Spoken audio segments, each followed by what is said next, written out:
Bom dia, excelentíssimo ministro Marco Aurélio, ministro Ricardo Lewandowski. É com imensa satisfação e honra que estamos aqui representando o Ministério do Meio Ambiente e esperamos poder atender às expectativas que existe deste Supremo em relação a informações ambientais sobre o amianto crisotila. Nossa apresentação ela se dará exatamente como foi solicitado, voltado para a questão, aspectos técnicos dos impactos do amianto para o meio ambiente, e nos prenderemos em algum momento, rapidamente, sobre a questão legislativa, apenas para representar um pouco, esclarecer um pouco qual a abordagem que a área ambiental tem colocado em relação a essa questão. De início, se me permite, eu farei um rápido referencial químico, atendendo a minha formação de origem, em relação à questão do amianto.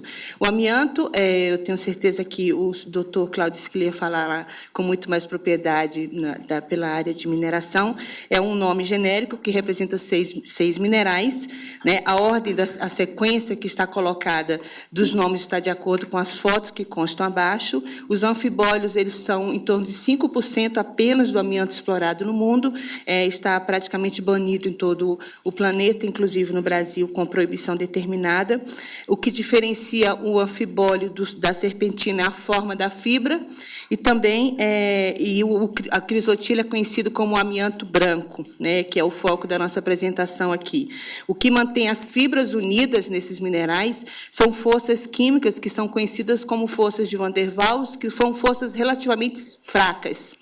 Então, essas forças, num ambiente mais ácido, ela tem a possibilidade de ser quebrada, e aí você tem uma lixiviação de alguns minerais. Eu estou falando isso porque eu vou apresentar mais à frente algumas fotos onde a gente vai ver o efeito desta lixiviação. Então, a liberação em especial do magnésio na forma crisotila, ela traz um impacto à questão ambiental. O nome amianto, ele traz embutido um significado bastante importante, que é o significado de indestrutível, de incombustível, de incorruptível, e o que faz com que ele seja amplamente empregado nos diversos setores. Essa lista exemplifica, apenas a título de exemplo, obviamente, as aplicações do amianto crisotila que hoje nós temos conhecimento. Destaca-se que a possibilidade de uso do amianto caracteriza um uso dispersivo, ou seja, ele tem um destino, ele tem uma possibilidade de uma utilização bastante ampla, que faz com que ele se espalhe. O produto do amianto ele chega o amianto ele chega a diversos ambientes, locais, usuários. A maioria dos profissionais e usuários que entram em contato com esses produtos nem, muitas vezes, sabe da existência do amianto nesse produto, o que faz com que eles tenham uma certa despreocupação em lidar com esse produto. E aqui começa, senhor ministro, a nossa preocupação do ponto de vista ambiental. O uso do amianto, ele traz, obviamente, alguns cuidados. O senhor está vendo aqui uma foto de duas pessoas totalmente protegidas, fazendo o desmonte de uma telha de amianto. E, no lado direito da tela, nós temos aí um exemplo de uma telha de amianto quebrada, abandonada, jogada. Essa prática de retirar o amianto dessa forma é uma prática usual em todo o mundo. Nos países que já o proibiram, eles utilizam esse mecanismo de tirar, como se fosse um escafandro, uma proteção praticamente total. E essas fotos aqui mostram a aplicação, algumas outras aplicações do amianto. E essa foto abaixo, à direita, é uma caixa d'água que não foi produzida por nenhuma empresa brasileira ou nenhuma empresa do mundo. Isso é um aquário que foi produzido a partir de um resíduo de uma caixa d'água de amianto, e facilmente qualquer um dos senhores pode encontrar na internet, na rede, informações de como fabricar esse aquário. A partir de uma caixa d'água, se corta, se faz recortes, e você constrói esse aquário. Então, isso, do ponto de vista ambiental, é uma grande preocupação em função, justamente, da dificuldade que se tem no controle desses resíduos, desses produtos pós-consumo, como nós chamamos. Inclusive, um dos fabricantes de um dos fabricantes nesses fóruns de discussão sobre como fabricar esse aquário, ele coloca que, quando ele colocou a água ficou verde. Ele pergunta por quê. As pessoas falam, não, isso foi o amianto que estava aí, ou foi o magnésio que foi liberado. Então, isso é um fato que as pessoas entendem como bastante normal que aconteça. Então, esse problema, de forma geral, a aplicação e a dificuldade de se conhecer o que tem lá é um problema ambiental. Como que o amianto se comporta no meio ambiente? Bom, todos os tipos de amianto eles têm praticamente o mesmo comportamento, independente de qual forma de fibra.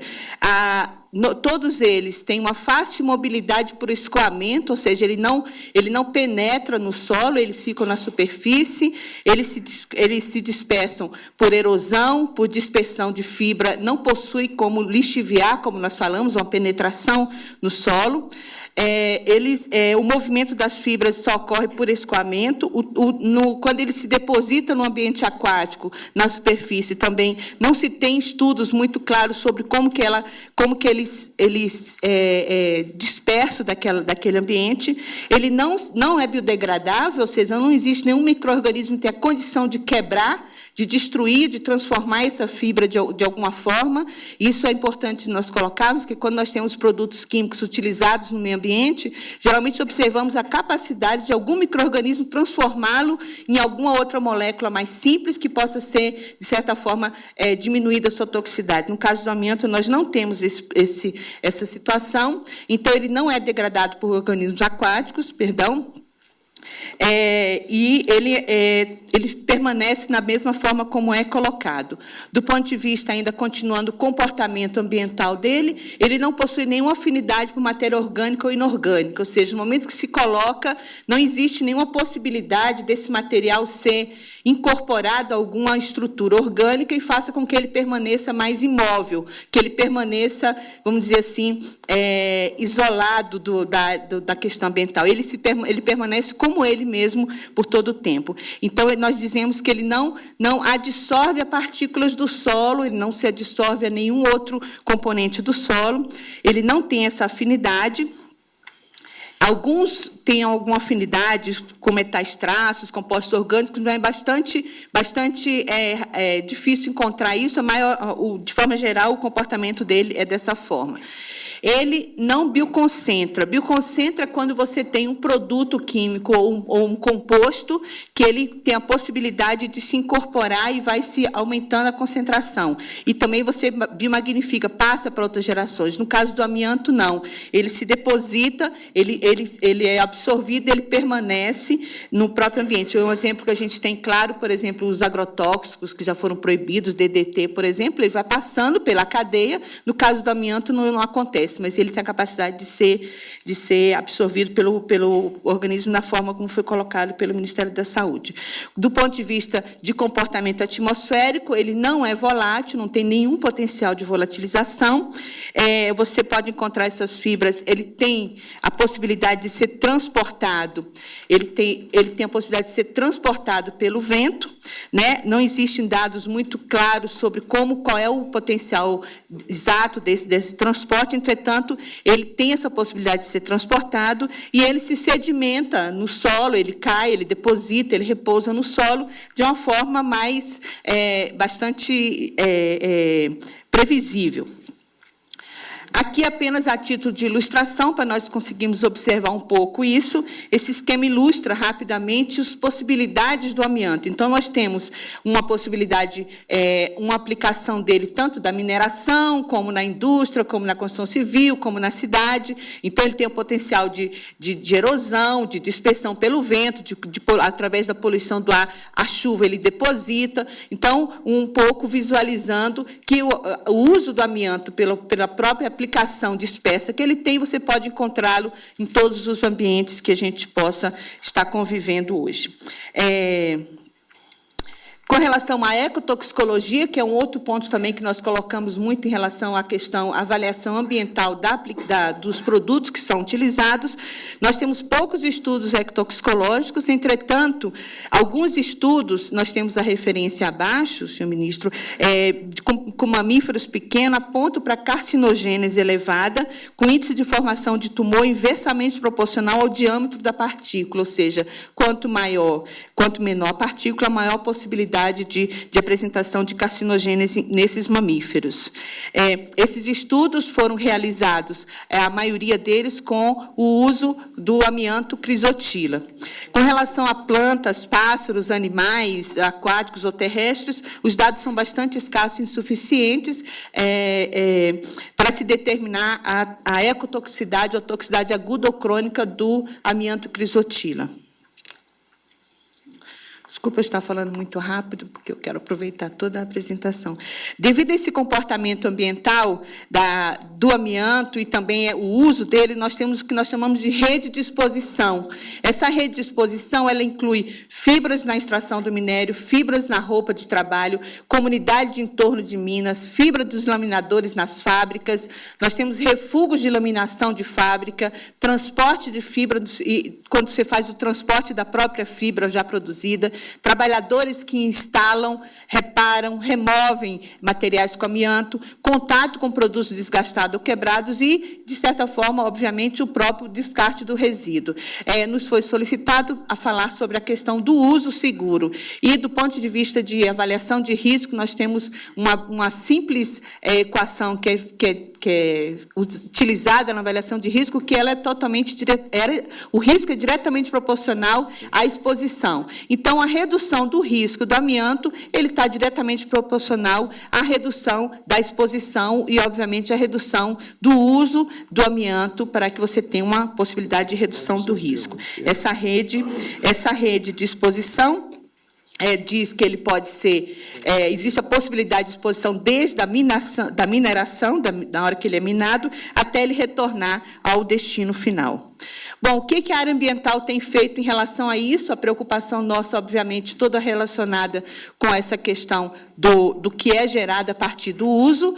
Nós temos bastante rápido aqui, um referencial regulatório que nos dita que, desde a década de 80, o Ministério, ou a área ambiental, vem se preocupando com essa questão do amianto. Nós temos, no início da década de 80, resoluções do Conselho Nacional de Meio Ambiente tratam de informação e a exigência sobre a rotulagem de produtos, o que faz com que a intenção é justamente a redução do risco a partir do repasse da informação, do conhecimento sobre a existência do amianto naquele produto. Entretanto, obviamente, o fato de existe amianto nesse produto, não dá para quem o recebe a garantia de que vai ser bem lidado, uma vez que essa pessoa talvez não tenha condição de identificar que esse produto é um produto perigoso. Nós temos várias resoluções relacionadas a resíduos específicos, resolução que dita o amianto como resíduo perigoso, classe 1, ou seja, que necessita de um depósito específico, que nós chamamos de depósito de resíduos classe 1. Nós temos várias resoluções relacionadas à questão da construção civil, dos resíduos da construção civil, que tratam o amianto como resíduo perigoso, que dita o amianto como resíduo perigoso. Essa resolução foi recentemente revista, justamente focando essa possibilidade de mudança, e permaneceu como perigoso agora em 2012. Em 2011 foi concluída a revisão. Destaco aqui também, o doutor Guilherme já comentou, a portaria do Ministério da Saúde e a portaria do Ministério do Meio Ambiente, são duas portarias similares que vedam a aquisição de qualquer material com amianto nesses dois ministérios. Além do mais, nós temos aqui duas convenções internacionais, a Convenção de Basileia, do qual o Brasil faz parte, as duas convenções, a Convenção de Basileia, que determina o amianto como perigoso, incorporado já ao regulamento nacional, e a Convenção de Roterdã, que é sobre o comércio internacional de substâncias que possuem restrição, que até o momento não temos um consenso internacional sobre a entrada do amianto nessa convenção, no escopo dessa convenção, em função justamente de pressões dos países produtores. Essa convenção ela dá ao país que exporta um produto o direito ou a obrigação de informar quem está comprando o que ele está comprando. Na verdade, é um compartilhamento de responsabilidade, nós chamamos de consentimento prévio. Antes de eu comprar, eu descubro o que eu estou comprando para saber que tipo de cuidado que eu tenho, inclusive para me dizer eu quero ou não. No caso, o Brasil, como segundo maior exportador de amianto do mundo, tem um papel bastante importante nesse contexto de negociação da Convenção de Roterdã.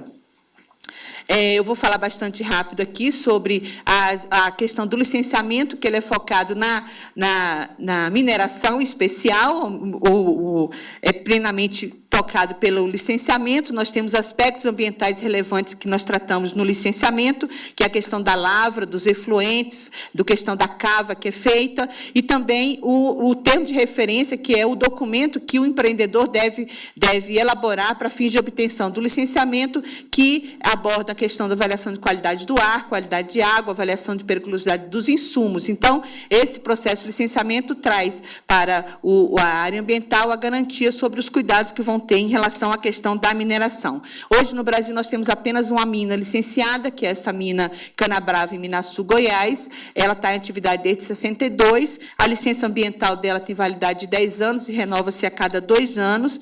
E ela está, segundo informações do órgão ambiental, no caso, o órgão estadual de Goiás, em dia com a questão do licenciamento. Com relação aos riscos ambientais que nós temos, a gente sabe que a geração do resíduo ele é um risco ambiental, e nossa ideia é a redução dessa geração, e sem a geração de passivo. Quanto menos resíduos você gerar, mais fácil você tem o gerenciamento. No caso da Lei 12.305, que institui a Política Nacional de Resíduos Sólidos, ela visa justamente a redução da geração e responsabiliza toda a cadeia de produção, que vai desde o produtor até o próprio destinador deste resíduo, e também solicita um plano de gerenciamento dos resíduos perigosos. No caso, então, a redução do risco para a área ambiental, ela foca 3 pontos especiais: a mineração, os produtos e os resíduos. Na mineração, nós temos o licenciamento; nos produtos, nós temos a identificação, comunicação, informação sobre o produto; e, no caso dos resíduos pós-consumos, o classificamos como classe 1. Alguns resíduos, fontes potencialmente geradoras, como eu falei, que gera toda aquela rede de informação, extração, erosão, beneficiamento, transformação, demolição, quebra, desgaste natural. Esses resíduos que nos preocupam, esses resíduos que traz para a área ambiental uma grande preocupação pela disseminação e pelo aumento da possibilidade de exposição ambiental e, obviamente, de saúde que nós temos.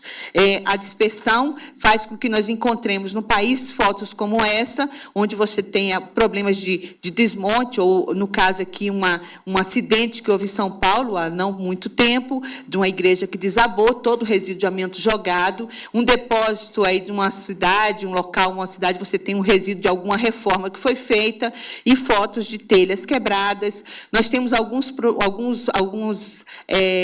casos assim que são emblemáticos, que a colega da CETESB vai entrar mais em detalhe, depósitos abandonados, onde você tem falência de empresa, e esses depósitos são deixados, em alguns momentos você tem como repassar isso a um terceiro, e ele recomenda e tal. Então, mas isso são casos bastante difíceis de serem gerenciados. Essa empresa, por exemplo, ela pegou fogo, e a prefeitura e o Estado teve que assumir, porque era uma empresa falida, e você teve, durante muito tempo, um depósito abandonado de produto com amianto. Finalmente, os passivos ambientais. Senhores ministros, essa é a primeira foto que eu mostro para vocês, é uma área de Bom Jesus da Serra. Na foto à esquerda, você tem o que estava, como era no início, que nós, até nessa época, se criou a terminologia neve no cerrado, que era esse pó, que era uma mineração aberta. Hoje, essa mineração já está fechada desde 1967, entretanto, a recuperação ambiental dela nunca existiu. Essa foto, essa água esverdeada é justamente o contato da fibra com a água. No ambiente mais ácido, como eu já falei, ela libera o mercúrio, o magnésio. No caso, essas fotos tão bonitas e tal, que poderia ser um local bastante agradável, essa água está totalmente contaminada, é a cava da própria mina. Essa área não está recuperada.